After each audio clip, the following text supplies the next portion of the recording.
ये लड़का जो पकौड़े की दुकान चला रहा है, क्या लगता है वो मेहनत करके आखिर कितना अमीर बन सकता है? शायद ये आगे चलकर एक बड़ा सा रेस्टोरेंट खोल ले, या हो सकता है कि पैसे कमाकर एक बड़ा 2 मंजिला मकान बना ले। इससे ज्यादा क्या ही कर लेगा ये, है ना? आप भी शायद यही सोच रहे होंगे। लेकिन दोस्तों, यही वो लड़का है जो आगे चलकर पूरे भारत का सबसे अमीर आदमी बना। नाम है धीरूभाई अंबानी। तो आखिर कैसे एक पकौड़े बेचने वाले इस गरीब लड़के ने 75,000 करोड़ रुपए की टर्नओवर वाली कंपनी बनाई? आज के इस वीडियो में हम इन डेप्थ स्टोरी जानने वाले हैं।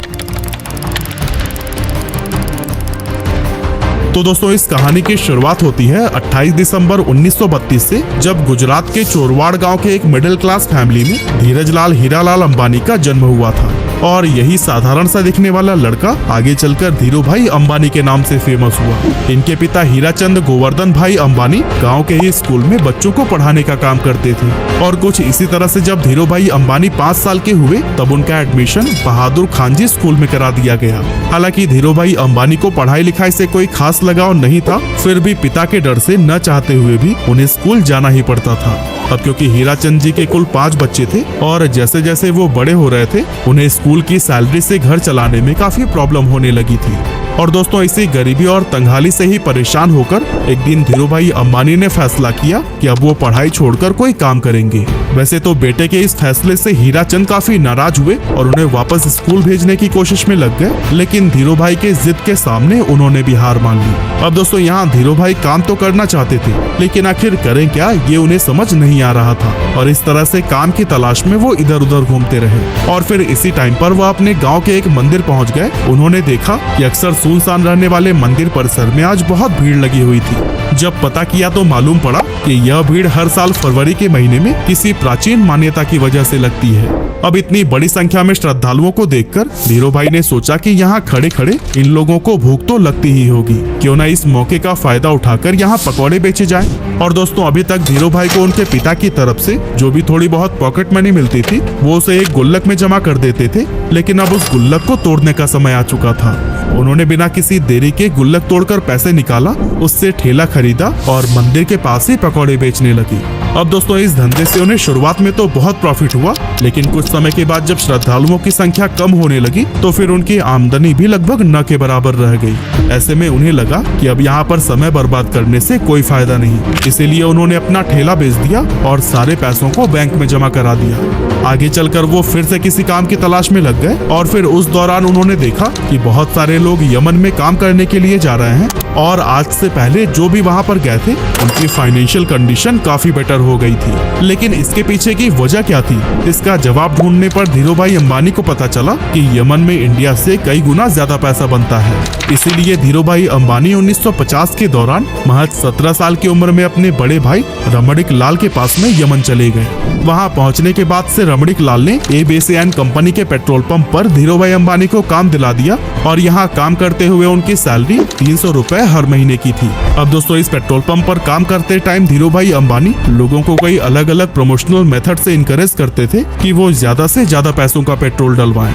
अब दोस्तों, उनके ऐसा करने की वजह से पेट्रोल पंप का रेवेन्यू काफी ज्यादा बढ़ गया और उनके काम से खुश होकर उन्हें पेट्रोल पंप का मैनेजर बना दिया गया।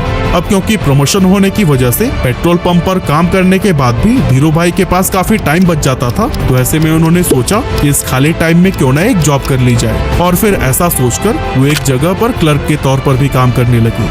अब दोस्तों, हम इंडियन दुनिया के किसी भी कोने में क्यों ना चले जाएं, पर अपनी चाय की आदत को नहीं बदल सकते। और धीरूभाई को भी चाय पीना बहुत पसंद था। अब वैसे तो इसके लिए उनके पास 2 ऑप्शंस थे, या तो वो रोड साइड पर 10 पैसे की चाय पिए या फिर किसी 5 स्टार होटल में 1 रुपए की। लेकिन यहाँ पर धीरूभाई ने 1 रुपए वाली चाय को ही चुना, ताकि वो चाय की चुस्कियां लेते लेते आसपास के अमीर लोगों की बातों को सुनकर ये जान सकें कि आखिर वो ऐसा क्या करते हैं कि वो इतने अमीर हैं। ऐसे ही एक दिन जब वो चाय पी रहे थे, तभी उन्होंने अपनी बगल वाले टेबल पर बैठे 2 लोगों की बातें सुनी, जिसमें एक व्यक्ति दूसरे को बता रहा था कि क्या तुम्हें पता है, हमारे यमन में जो चांदी के रियाल के सिक्के चलते हैं ना, उनमें लगी चांदी की कीमत इस रियाल से भी ज्यादा है। यानी कि 100 रुपए के सिक्कों में 110 रुपए की चांदी है। अगर कोई इसे पिघलाकर निकाल ले तो फिर उसके पास पैसे ही पैसे होंगे। अब वैसे तो ये अमीर लोग इस बात को बस मजाक मजाक में कर रहे थे, लेकिन धीरू भाई ने इसे सीरियसली ले लिया। उन्होंने एक मशीन खरीदी और फिर लाखों की संख्या में सिक्कों को पिघलाना शुरू कर दिया। जैसे जैसे धीरू भाई का यह काम आगे बढ़ा, मार्केट में सिक्कों की कमी होने लगी और गवर्नमेंट भी इस बात से परेशान थी कि आखिर ये सिक्के जा कहाँ रहे हैं। और दोस्तों, जब गवर्नमेंट ने इस बात की जांच के लिए इन्वेस्टिगेशन टीम बनाई, तब धीरू भाई अंबानी का नाम सामने आया। हालांकि जब तक पुलिस उनके ठिकाने पर पहुंचती, धीरू भाई सारे पैसे इकट्ठा करके वहां से इंडिया निकल चुके थे। ये साल था 1958 का, जब धीरू भाई वापस अपने घर पहुंचे और जब उनके पिता ने यह सुना कि वो नौकरी छोड़कर आए हैं, तो वो काफी ज्यादा नाराज हुए। रिश्तेदारों ने भी काफी क्रिटिसाइज किया, लेकिन फिर भी उन्होंने किसी की भी बातों पर ध्यान नहीं दिया।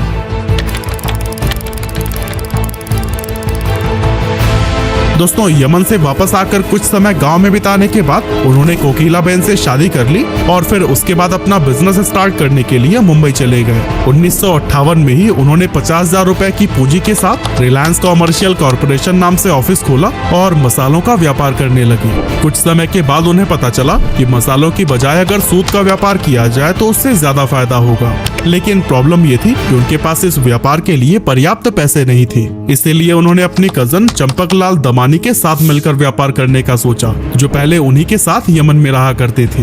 लेकिन जब उन्होंने इस इंडस्ट्री में एंटर करने की ट्राई की, तब उन्हें पता चला कि यहाँ पर व्यापारियों ने एक यूनियन बना रखा है और वो सभी मिलकर किसी भी नए व्यापारी को इस इंडस्ट्री में एंटर नहीं होने देते हैं। और अगर किसी को एंटर करना भी है तो उससे पहले यूनियन के लीडर से परमिशन लेनी पड़ती है। इस तरह से एक नए फील्ड में उतरना धीरू भाई अंबानी के लिए काफी चैलेंजिंग हो गया था। हालांकि काफी मेहनत मशक्कत के बाद उन्हें ये परमिशन तो मिल गई, लेकिन इसके बाद उन्हें पता चला कि वो जिन फैक्ट्री से सूत खरीद रहे थे, उन्होंने भी एक यूनियन बना रखा है और जिन्हें फाइनल प्रोडक्ट बेचा जाता था, उनका भी एक अलग यूनियन है। इस तरह से ये सभी मिलकर इन बीच के ही व्यापारियों को लूट रहे थे, क्योंकि एक तो फैक्ट्री वाले सूत महंगे में सेल कर रहे थे और दूसरी तरफ खरीदार उसे सस्ते में ले रहे थे। बीच में नुकसान हो रहा था धीरू भाई और उनके जैसे कई सारे व्यापारियों का। ये सब देखने के बाद धीरू भाई ने एक बहुत बड़ा स्टेप लिया और अपने यूनियन के सभी मेंबर्स को इकट्ठा करके यह डिसाइड किया कि हम सब फैक्ट्री से सस्ते में माल उठाएंगे और महंगे में बेचेंगे, ताकि हमें भी अपने हक का पूरा प्रॉफिट मिल सके। हालांकि ऐसा करने पर मुंबई के कई बड़े व्यापारी नाराज हो गए और इसीलिए उन्होंने एक IAS ऑफिसर को पैसे खिलाकर उस जगह पर ताला लगवा दिया जहां पर खरीदारी के लिए बोली लगाई जाती थी। लेकिन दोस्तों, धीरू भाई अंबानी का दिमाग भी किसी से कम थोड़ी था। उन्होंने जब गोदाम में ताला लगा देखा तो अपना विरोध जताने के लिए यूनियन के मेंबर्स के साथ मिलकर अपना सारा माल उसी IAS ऑफिसर के घर के सामने रखवा दिया। अब कुछ ही घंटों में उस IAS ऑफिसर के घर पर बड़े ऑफिशियल्स आने वाले थे और अगर वो घर के सामने बिखरी हुई बोरियों को देख लेते तो फिर उन्हें IAS के हरकतों का पता लग जाता। इसी वजह से अपनी नौकरी को बचाने के लिए कुछ ही मिनटों के अंदर उस IAS ऑफिसर ने ताला खुलवा दिया और धीरू भाई समेत उन सभी व्यापारियों का कारोबार फिर से चल पड़ा। अब दोस्तों, इसके कुछ साल के बाद तक तो सब कुछ सही चल रहा था, लेकिन फिर चंपकलाल दमानी और धीरू भाई अंबानी के बीच में डिस्प्यूट होने लगी। असल में दोनों का बिजनेस माइंडसेट बहुत ज्यादा अलग अलग था, इसीलिए 1965 में चंपकलाल दमानी ने पार्टनरशिप खत्म करने की सोची और फिर दोनों अलग हो गए। 1966 में धीरू भाई अंबानी ने गुजरात के नरोदा में टेक्सटाइल मिल शुरू की और फिर यहाँ से उन्होंने कभी भी पीछे मुड़कर नहीं देखा। उसी दौरान सरकार रिप्लेनिशमेंट लाइसेंस लेकर आई, जिसके तहत व्यापारी बाहर के देशों से सस्ते फैब्रिक मंगा सकते थे, लेकिन शर्त ये थी कि उससे कुछ नया बनाकर वापस से दूसरे देश में एक्सपोर्ट करना होगा। यहाँ पर धीरू भाई अंबानी ने चालाकी दिखाते हुए अपनी सारी सेविंग से विदेशी फैब्रिक खरीद लिया और फिर उससे तरह तरह के आउटफिट्स जैसे कि टी-शर्ट, शॉल और शॉर्ट्स बनाने लगे। इस नए कारोबार के लिए ब्रांड नेम रखा गया था विमल, जो कि उनके बड़े भाई रमणीकलाल अंबानी के बेटे विमल अंबानी के नाम पर रखा गया था। अब मशीनें लग चुकी थी, कपड़ों का प्रोडक्शन भी भारी मात्रा में कर लिया गया था, लेकिन उन्हें बाजार में उतरने से रोकने के लिए दूसरे टेक्सटाइल मालिकों ने एक चाल चली। एक्चुअली उन्होंने अपने सभी रिटेलर से यह कह दिया था कि अगर धीरू भाई अंबानी से आपने माल खरीदा तो फिर वो उन्हें आगे से माल नहीं देंगे। लेकिन दोस्तों, दूसरे टेक्सटाइल मालिकों की ये साजिश भी धीरू भाई अंबानी को रोक नहीं सकी। धीरू भाई पूरे देश में घूमे और रिटेलर्स को ये भरोसा दिलाया कि वो माल उन्हीं से ही खरीदे। उन्होंने सभी रिटेलर्स से ये वादा किया कि अगर नुकसान होगा तो उनके पास आना और अगर मुनाफा हुआ तो अपने पास रख लेना। धीरू भाई की ये बात थोक व्यापारियों को भी भा गई और उन्होंने उनसे जमकर कपड़े की खरीदारी की। अब चूंकि पॉलिस्टर की क्वालिटी मार्केट में मौजूद बाकी ब्रांड्स के मुकाबले बहुत ही बढ़िया थी, इसीलिए विमल के कपड़ों की डिमांड बहुत तेजी से बढ़ने लगी। और दोस्तों, एक मौका तो ऐसा भी आया जब एक ही दिन में देश भर में विमल के 100 शोरूम्स का उद्घाटन किया गया और विमल उस जमाने का नंबर 1 पॉलिस्टर ब्रांड बन गया। इसके अलावा वर्ल्ड बैंक की टीम ने जब धीरू भाई के नरोदा स्थित कपड़ा मिल का इंस्पेक्शन किया तो फिर उन्होंने इसे इंडिया का बेस्ट टेक्सटाइल मिल कहा। साथ ही यहाँ पर बने हुए कपड़े डेवलप्ड कंट्री के स्टैंडर्ड्स पर भी एक्सीलेंट साबित हुए। लेकिन दोस्तों, ये सफर धीरू भाई अंबानी के लिए इतना आसान नहीं था, क्योंकि जब इनके कॉम्पिटिटर्स को ये पता चला कि धीरू भाई अंबानी रिप्लेनिशमेंट का गलत फायदा उठा रहे हैं, तब उन्होंने धीरू भाई अंबानी पर केस कर दिया। इसके बाद से धीरू भाई अंबानी ने ये सफाई दी कि शर्तों में ये कहाँ लिखा गया है कि बाहर के देशों से माल मंगाकर 100% प्रोडक्ट को ही एक्सपोर्ट कर देना है। असल में धीरू भाई अंबानी विदेशी फैब्रिक से बनाए गए कपड़ों में से कुछ हिस्सा फॉरेन मार्केट के लिए रवाना कर देते थे और फिर बाकी का डोमेस्टिक के लिए रख लेते थे। और दोस्तों, उनकी इस स्ट्रैटेजी से उनके बिजनेस को काफी प्रॉफिट भी हुआ। साथ ही विमल देश सहित विदेशों में भी अपनी अच्छी पहचान बनाने में कामयाब हो गया। इस एरिया में मिली सफलता के बाद धीरू भाई अंबानी ने धीरे धीरे कई और भी दूसरे सेक्टर्स में अपने बिजनेस को एक्सपेंड करना शुरू कर दिया।